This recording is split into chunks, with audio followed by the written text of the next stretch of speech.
Well, checkpoints, keeping them honest.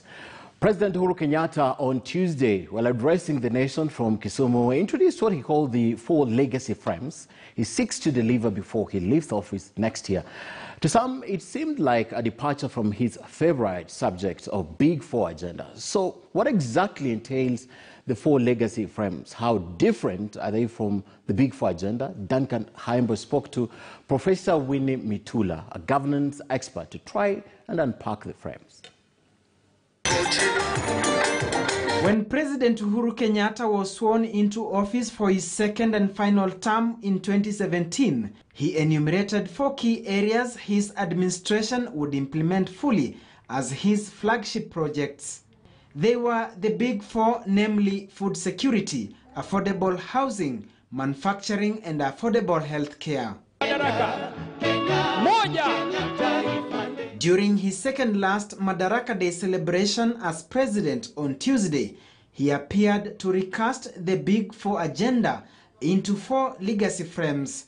They are economic acceleration, big push investments, restoration of dignity, and political stability, which Professor Winnie Mitula, a governance expert, says are one and the same thing. I don't see a bigger departure, but I see trying to have an overarching issue towards the 4 agenda. In other words, big push would build towards the 4 agenda, because even if you want universal healthcare, you cannot have it without proper infrastructure, whether it's a health infrastructure or whether it's roads that ensure that people from all corners of the state get to the clinics and all that. Under economic acceleration, President Kenyatta listed 3 thematic areas of increasing the speed of achieving national goals under the thematic areas of national, county, and individual levels. Fellow Kenyans, at the individual level, our economic acceleration initiative has focused on the allocation of title deeds. And I'm proud to say that we have accelerated land adjudication in a way that is unprecedented. You have to explain to the ordinary people how infrastructure, for example, the port in Kisumu or the port in Lamu is going to translate to their daily livelihoods, Under the big push investments, the president has been criticized for investing heavily on infrastructure, an area his predecessor Mwai Kibaki had focused on, with a section of Kenyans saying it was an overkill literally.